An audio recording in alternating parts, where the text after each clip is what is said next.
ಇದೊಂದು ಗಿಡ ನಿಮ್ ಗೊಬ್ಬರದ ಖರ್ಚು ಕಡಿಮೆ ಮಾಡ್ಬೋದು ಗೊತ್ತಾ? ನಮಸ್ಕಾರ ಕರ್ನಾಡು.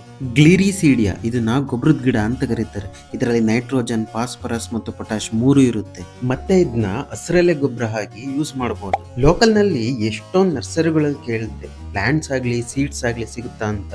ಎಲ್ಲೂ ಸಿಗ್ಲೇ ಇಲ್ಲ. ಅದಕ್ಕೆ ಆನ್ಲೈನ್ ಅಲ್ಲಿ ತರಿಸ್ದೆ. 1/4 ಕೆಜಿಗೆ 800 ರೂಪಾಯಿ ಆಯ್ತು.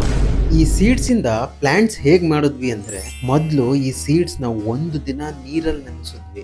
ಆಮೇಲೆ ಕೊಕೊಪಿಟ್ ಮತ್ತೆ ಸಾಯಿಲ್ ನ ಮಿಕ್ಸ್ ಮಾಡಿ ಟ್ರೇನ್ ಅಲ್ಲಿ ಒಂದೊಂದೇ ಸೀಡ್ ಹಾಕಿದ್ವಿ. ಡೈಲಿ ಸ್ವಲ್ಪ ನೀರ್ ಹಾಕ್ತಾ ಬಂದ್ಮೇಲೆ 15 ದಿವಸದೊಳಗೆ ಈ ತರ ಸೀಡ್ಲಿಂಗ್ಸ್ ಬರಕ್ಕೆ ಸ್ಟಾರ್ಟ್ ಆಯ್ತು. ಈಗ ಸುಮಾರು 3 ತಿಂಗಳಾಗಿದೆ. ಸ್ವಲ್ಪ ದಿನದಲ್ಲಿ ತೋಟದಲ್ಲಿ ಪ್ಲಾಂಟ್ ಮಾಡ್ತೀವಿ. ಹಾಗೆ ಇದು ತುಂಬಾ ಬೇಗ ಬೆಳೆಯೋ ಗಿಡ.